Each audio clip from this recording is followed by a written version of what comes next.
झारखंड में रोजगार को लेकर के युवा लगातार आंदोलन कर रहे हैं। इसी बीच जेएसएससी ने अपना कैलेंडर जारी किया है। 10 नियुक्तियों को लेकर के अपना कैलेंडर जारी किया है।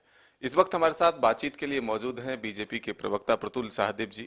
प्रतुल जी, लगातार आप लोग भी आरोप लगा रहे थे, सरकार के मनसे पर सवाल उठा रहे थे कि 5 लाख रोजगार के वादे किए लेकिन कुछ भी नहीं मिला। लेकिन इसी आंदोलन के बीच अब जेएसएससी ने एक कैलेंडर जारी किया है। इसको किस रूप में देखते हैं? लगभग 50,000 रोजगार या नौकरी के वादे दावे किए जा रहे हैं। अब ये तो पोस्टर बैनर डायरी कैलेंडर वाली सरकार है। यथार्थ में देखे मदन जी, 3.5 वर्ष हो गए इस सरकार को। अब तक 17.5 लाख नियुक्तियां हो जानी चाहिए थी, लेकिन सरकार ने विधानसभा में खुद स्वीकार किया है कि 357 के आसपास सरकारी नौकरियां हुई हैं सिर्फ 3 वर्षों में। तो आप इस सरकार से क्या एक्सपेक्ट करते हैं? और ये कैलेंडर सिर्फ एक झांसा है, एक दिखावा है, लोगों को ठगने की कोशिश है। ये 60-40 नए चलतों का आंदोलन इतने तीव्र तरीके से पूरे प्रदेश में फैला कि इस सरकार की अब फजीहत हो रही है। इन्हें पता है कि जिन आदिवासी मूलवासियों ने इन्हें वोट दिया था, आज वो इनसे बैलेट के जरिए बदला लेने को बिल्कुल तैयार है।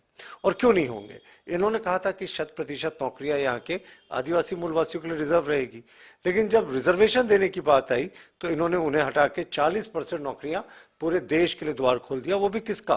क्लर्क, स्वीपर, किरानी, 3rd और 4th ग्रेड। तो मुख्यमंत्री जी सीरियस होते तो विज्ञापन निकालते, कैलेंडर उन्होंने निकालने की घोषणा नहीं करते। मुझे नहीं लगता कि ये सरकार 3.5 वर्षों में जो कुछ भी नहीं कर पाई है, सिवाय भ्रष्टाचार के, सिवाय तबादला के, ये अब कुछ और कर पाएगी बाकी समय में। ये सिर्फ दिखावा है। छात्रों को इस सरकार ने पिटवाया, उसी छात्रों को जिनसे इन्हें वोट मांगने के लिए गए थे। पहले वोट लिया, फिर लाठी से पिटवाया और फिर गिरफ्तार किया। तो ये सरकार की भद पीट चुकी है। पूरे प्रदेश में इस सरकार के प्रति आक्रोश है, इसका जाना तय है। तो शायद इसी तरीके का नाटक नौटंकी करके सोचते हैं कि जनता ठग जाएगी, लेकिन जनता ने तो ठान लिया है। जिनके बच्चे मार खाए हैं ना, जिनके बच्चों को लाठियां पड़ी हैं, जिनके बच्चों का 3.5 वर्ष इस सरकार ने बर्बाद किया नौकरियां नहीं देकर, वो लोग तो इस सरकार को राजनीतिक रूप से ना छोड़ेंगे। लेकिन लगता है कि बिना नीति के जो ये कैलेंडर है वो प्रभावशाली होगा। लोगों का उम्मीद जो है, भरोसा जो है वो बढ़ेगा।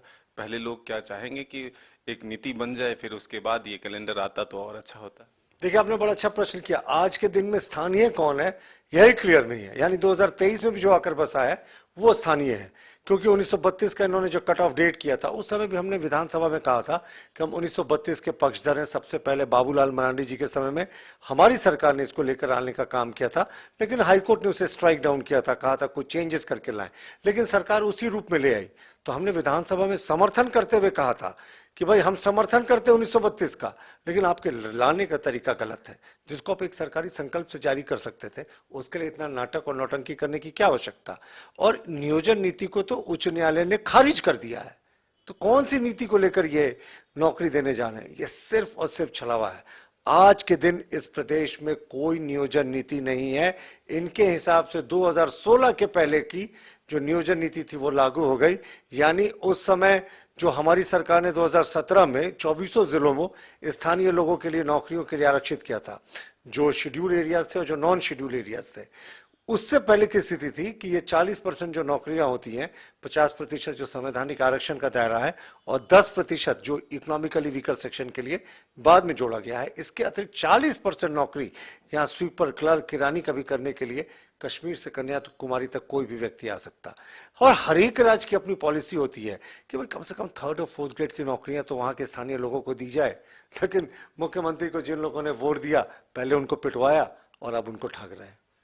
आपको लग रहा है कि ये जो प्रयास है, इस बीच आप लोगों पर एक आरोप लग रहा है कि बीजेपी ही बाधा पहुंचा रही है रोजगार देने में। सरकार की मंशा है कि वो 5 लाख रोजगार हर वर्ष दे, लेकिन कोर्ट में बीजेपी के लोग ही चैलेंज करते हैं नियोजन नीति को।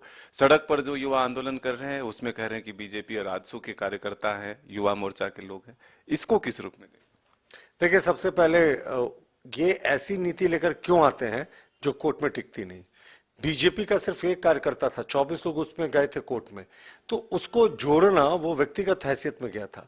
और 23 लोगों के बारे में ये चर्चा नहीं करते। लेकिन बड़ा प्रश्न ये है कि ऐसी नीति लेकर क्यों आते हैं कि कोर्ट में नहीं टिके। हम कोई हमारा कार्यकर्ता नहीं जाता, कोई और तो जाते ही, 23 लोग और तो गए ही थे ना। तो आखिर ये फूल प्रूफ नीति लेकर क्यों नहीं आए? जिस समय रघुवर दास जी के नेतृत्व में हमारी भाजपा की सरकार थी, उस समय भी नीतियां चैलेंज हुई थी, हाई कोर्ट से लेकर सुप्रीम कोर्ट तक उस नीति को सही माना गया था। लेकिन मुख्यमंत्री जी की कोई नीति जो है वो कोर्ट और संविधान के दायरे में खरी नहीं उतर रही। तो आखिर ये नीति ऐसा क्यों लाते हैं? मैं बताता हूँ ऐसा ये क्यों करते हैं। ऐसा इसलिए करते हैं क्योंकि इन्हें लगता है आदिवासी मूलवासी पढ़ जाएंगे या उन्हें नौकरियां मिल जाएंगी तो उनका ज्ञान बढ़ जाएगा, उनकी आर्थिक स्थिति अच्छी हो जाएगी, और ये जो वोट बैंक की राजनीति करते हैं ना, भोले भाले लोगों को ठगकर शराब पिलाकर वोट लेने का काम, वो इनका बंद हो जाएगा। इसी लिहाज से ये नहीं चाहते कि यहाँ के आदिवासी मूलवासियों को सच में नौकरी मिले, इसलिए बार बार ऐसा नाटक करते हैं। तो ये थे प्रतुल सहदेव जी, जिनका साफ तौर पर कहना है कि सरकार की मन से जो है वो साफ नहीं है, स्पष्ट नहीं है। अभी फिलहाल राज्य में कोई नीति नहीं है जिसके माध्यम से रोजगार मिल सके। भले ही कैलेंडर के बहाने ये लोगों की आंख में धूल झोंकना चाहते हैं, लेकिन लोगों को रोजगार नहीं मिल पाएगा। अब देखना होगा कि आने वाले दिनों में जो ये सरकार का प्रयास है, यानी कि जेएसएससी ने जो कैलेंडर जारी किया है, इससे कितने लोगों को नौकरियां मिल पाती है। अपने सहयोगी विकास के साथ Madan Singh, news by scope Ranchi.